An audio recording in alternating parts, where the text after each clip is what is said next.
Oplan Exodus. Yan ang balak ng Canlaon City kapag nangyari ang worst case scenario dahil sa Bulkang Canlaon.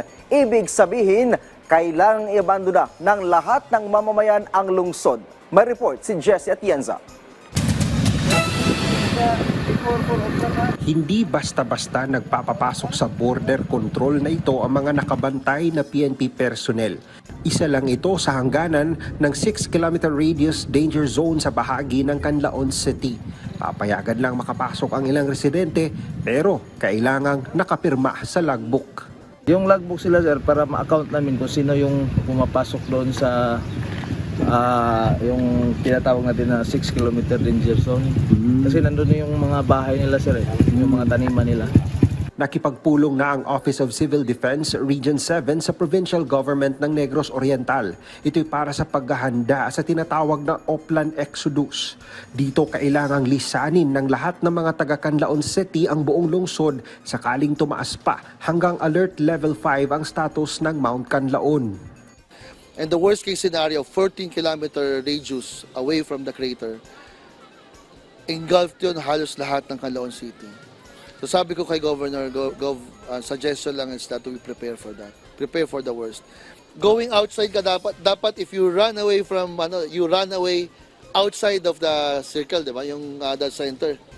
So palabas talaga, Valle Hermoso talaga yung kanilang welcoming committee. So pag magkaroon ng spillover, may konting spillover sa Gihulngan. Kasi mayroong side naman ng Canlaon City na sakop na ng Gihulngan. Para maisagawa ito, naghahanda na ang city government ng transportasyon ng nasa halos 60,000 na residente. We are planning how many trucks needed, or we are contacting the private individuals to have a memorandum of agreement just in case worst case scenario comes. To made mention, transport vehicles are also being contacted na transporting companies such as Ceres Liners and other individuals, because we need for at least 150 vehicles on that time. Nakikipag-ugnayan na ang Office of Civil Defense Region 7 sa lahat ng government agencies. Pinasok ng Lahar Flow ang isang water dam sa barangay Kabakungan sa bayan ng La Castellana. Ayon sa mga residente, napansin nila ang Lahar Flow matapos ang mayat-mayang pag-ulan sa lugar. Pansamantalang isinara muna ang water dam na siyang nagsusupply ng tubig sa mga palayan.